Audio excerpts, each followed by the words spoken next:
Assalamualaikum warahmatullahi wabarakatuh. Kami dari kelompok 4 ingin mempresentasikan teks laporan hasil observasi kelompok kami, yaitu judulnya Observasi Hewan Lumba-Lumba. Satu, lumba-lumba adalah mamalia laut yang sangat cerdas. Selain itu, sistem alamiah yang melengkapi tubuhnya sangat kompleks, sehingga banyak teknologi yang terinspirasi dari lumba-lumba. Salah satu contoh adalah kulit lumba-lumba yang mampu memperkecil gesekan dengan air, sehingga lumba-lumba dapat berenang dengan sedikit hambatan air. Hal ini yang digunakan para perenang untuk merancang baju renang yang mirip kulit lumba-lumba. Lumba-lumba memiliki sebuah sistem yang digunakan untuk berkomunikasi dan menerima rangsang yang dinamakan sistem sonar. Sistem ini dapat menghindari benda-benda yang ada di depan lumba-lumba, sehingga terhindar dari benturan. Teknologi ini kemudian diterapkan dalam pembuatan radar kapal selam. Lumba-lumba adalah binatang menyusui karena lumba-lumba adalah mamalia. Mereka hidup di laut dan sungai di seluruh dunia. Lumba-lumba adalah kerabat paus dan pesut. Ada lebih dari 40 jenis lumba-lumba. Untuk pernyataan umum akan dibacakan oleh Medina.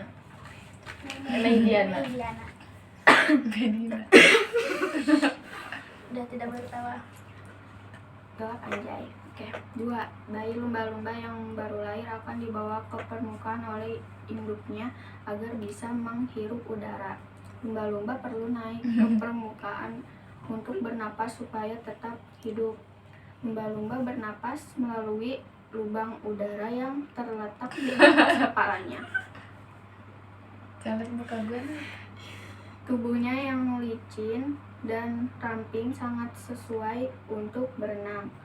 Induk lumba-lumba menyusui anaknya dengan susu yang gurih dan menyediakan energi bagi anaknya supaya cepat besar. Setiap anak lumba-lumba selalu berada di dekat induknya, sehingga ibunya bisa melindungi dari bahaya. Induk lumba-lumba memanggil anaknya dengan siulan khusus yang bisa mereka kenali. 3. Lumba-lumba hidup dan bekerja dalam kelompok atau disebut kawanan. Mereka sering bermain bersama. Seekor lumba-lumba tidak bisa tidur nyenyak di bawah air.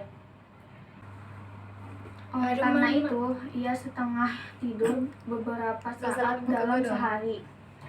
Lumba-lumba makan cumi dan ikan seperti ikan molet abu-abu. Kadang-kadang lumba-lumba menggiring kawanan ikan agar mudah ditangkap. Lumba-lumba mencari jalan dengan mengirimkan suara di dalam air. Jika suara itu mengenai suatu benda, suara itu akan dipantulkan kembali sebagai gema. Kadang-kadang suara gaduh di laut akibat pengobaran minyak dapat membingungkan lumba-lumba.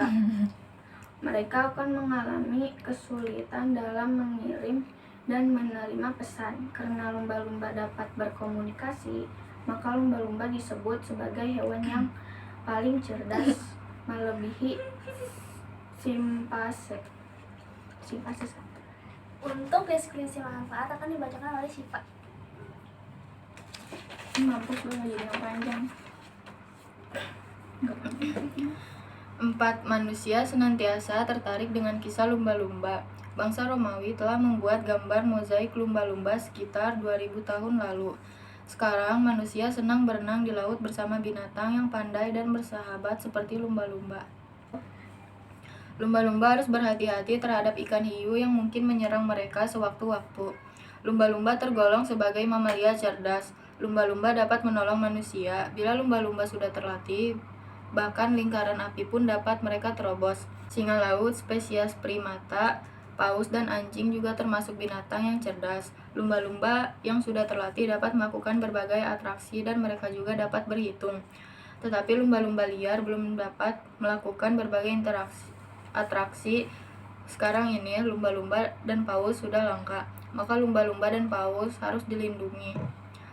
Lumba-lumba dan paus telah mulai dilindungi di seluruh dunia. Mereka melindungi diri dengan giginya. Kadang-kadang mereka menggunakan paruhnya sebagai pelantak. Manusia dapat menjala banyak sekali ikan bagi lumba-lumba untuk memakannya.